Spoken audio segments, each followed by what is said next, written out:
Experts discuss the risk of U.S.'s Guam being attacked by Chinese regime. Evidence on fentanyl from China found, Mexico announces. More stealthy, expert draws a lesson for China from the downing of a U.S. drone. Many overseas Chinese support the Ban Great Firewall Movement, calling for the overthrow of the CCP. Panelists in a University of Guam UOG forum agreed that if China's regime invades Taiwan and the U.S. intervenes in this war, Guam will be in the sights of the force ruling China. Taiwan News cites Pacific Center for Island Security Board Director Leland Bettis saying a Taiwan crisis is related to a Guam crisis. And China's military poses a threat to Taiwan and all bases and allies in the region if it gets involved in a cross-strait conflict. He said China and North Korea have developed special weapons to target Guam. Bettis said Guam is the only space in the region where the United States can unilaterally project military power. He views that as the power of China's regime increases, U.S. deterrence in the region will prevent CCP's regime from taking over Taiwan. Bettis said the B-52 bombers on Guam and the fuel tanks the U.S. is building on the island are to ensure readiness for a potential attack by China's regime. The U.S. Navy's Joint Region Marinas Chief of Staff, Michael Smith, said that Guam is U.S. territory, so the American military is here to protect it. He added that U.S. remains committed to a free and open Indo-Pacific, and the U.S. will also intervene in the Taiwan issue under the Taiwan Relations Act. Smith said that THAAD missile system and the coming enhanced integrated air and missile defense system would protect Guam from all angles. He explained that the U.S. weapon system fitted to Guam would block enemy cruise, ballistic, and hypersonic missiles targeted at this island. Mexico has announced that it has seized illegal fentanyl that could be traced back to China. During an address at a news conference on May 5th, President Andrés Manuel López Obrador said, "We already have proof." This declaration came as Beijing dismissed his March plea for collaboration in the fight against drug trafficking, refuting that illegal fentanyl trafficking between China and Mexico does not exist. Obrador added that Mexico intends to write to Chinese leader Xi Jinping with details of the case and ask for his cooperation in combating the trafficking of the potent opioid drug. He said, in a very respectful manner, "We are going to send this information to reiterate the request that they help us. Fentanyl is 50 times more powerful than heroin." The U.S. Center for Disease Control and Prevention said synthetic opioids were responsible for more than 70,000 reported deaths from overdose in 2021.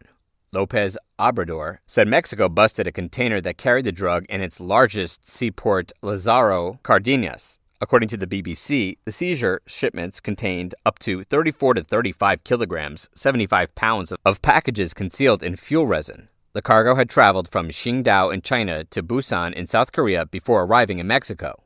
This finding contrasted the vehement dismissal from Mao Ning, spokeswoman for the Chinese Foreign Ministry, who in April rejected that some of the fentanyl found in Mexico was smuggled from China. Instead, she pointed to the rampant drug abuse as made in the USA.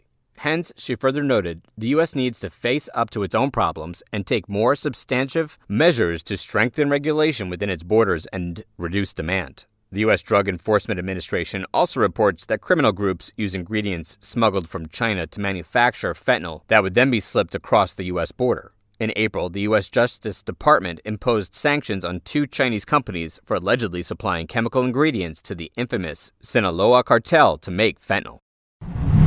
After an American MQ-9 drone collided with a Russian Su-27 and crashed into the Black Sea in mid-March, a Chinese aeronautics expert said that China's next-generation drones could use a flying wing design to increase their stealth. American MQ-9 has a traditional wing design. South Korean Morning Post reported on May 7th that Wang Zhangping, a professor in the aeronautics department at Northwestern Polytechnical University in Xi'an, shared his opinion about how China can improve its drones' performance. He told the Chinese military magazine Ordnance Industry Science Technology last month that the flying wing would significantly increase the drone's speed and maneuverability, helping reduce collision risk. Besides, the design makes it easier to add stealth capacity, which may also help to avoid accidents. The fixed-wing design is said to be more effective than traditional layouts as it has no distinct fuselage or tail. The wings and fuselage are combined in a single structure. Wang told the magazine, "From the perspective of aerodynamics, the flying wing layout could give the aircraft the highest flight efficiency, which would then bring a high level of maneuverability." The Zhangtiang Yinkang technology developed an FL-2 stealth transport drone with a flying wing layout. The Chinese military's next-generation bomber, the H-20, is also anticipated to have the same design. However, Song Zhongping, a military analyst and former People's Liberation Army instructor, claimed that the design has pros and cons. Song said it's easier to incorporate stealth capabilities for aircraft with a flying wing design, but these aircraft are more difficult for pilots to operate because there is no tail. Recently, a video posted on April 25th showed an overseas Chinese man saying his family has been constantly harassed by the Chinese Communist Party, CCP, because he had participated in the Ban Great Firewall Movement. The young man said under the new rule of the CCP, our future has no hope. Only by overthrowing the regime will we have a new China. The world realizes the danger in the current international situation, and the CCP is gradually retreating. He said life under the CCP rule is constant man-made disasters, anger, resentment, and frequent chaos. I think it's time to launch a comprehensive counteroffensive against the communist bandits, and the grievances of more than 70 years will roar the most strongly at this moment. He hoped more people would participate in the movement. According to Vision Times, the Ban Great Firewall Movement has gained nearly 1 million online supporters in just over 40 days. Help 1.4 billion people break down the people-fooling wall. The Ban Great Firewall Movement was initiated by Qiao Xinqin, a former reporter of RFA. In early March this year, he tweeted that he wanted to help 1.4 billion people break down the so-called people-fooling wall of the Chinese internet. The initiative also mentioned that after 1989, the biggest obstacle for Chinese people in the mainland and abroad to resist the CCP was the Great Firewall, GFW. Since 2000, the CCP has built the GFW, spending $6 billion per year banning 310,000 websites worldwide, including Google, isolating 1.4 billion people from 6.6 billion others, exasperating international misunderstandings and conflicts, and endangering the Chinese people's interests. Qiao Xinqin said evidence of this heinous crime could be obtained in minutes and should be brought before the United Nations for public trial. We should immediately upgrade the guerrilla tactics of 3 or 5 people to the counter-strategy of 1.4 billion people. He emphasized, under the rule of the CCP, 5% of people seize 95% of social wealth, accompanied by the economy's rapid collapse. 1 billion people are facing serious difficulties of unemployment, bankruptcy, and hunger. The people-fooling wall is the last barrier supporting the CCP's survival. It is worth mentioning that just 2 days after the initiative was made, on March 30th, Qiao Xinqin tweeted, "Did the Ban Great Firewall Movement really scare the CCP? This is the second time the petition has been deleted within 5 days by the Change website. Both times it reached nearly 200 signatures, but there were always netizens saying the signature page had a problem and it was deleted. But I can be sure, this time it has touched the lifeblood of the CCP. Ban Great Firewall Movement has attracted nearly 1 million supporters. As the Chinese journalist in exile abroad, Qiao Xinqin believes that without press freedom, there is no democracy and human rights. Since 2000, China has become the world's largest economic prison. People can only access the CCP's brainwashing information.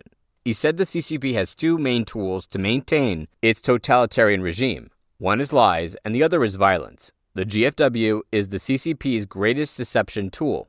In the past 40 days, the Ban Great Firewall Movement has attracted nearly 1 million supporters. Qiao told VOA after he founded the movement, his family in China had been threatened, and the authorities asked him to cancel it. But he doesn't care. He even declared, "I have written a non-suicide statement in English and Chinese. If anything happens to me, please find the CCP to solve it."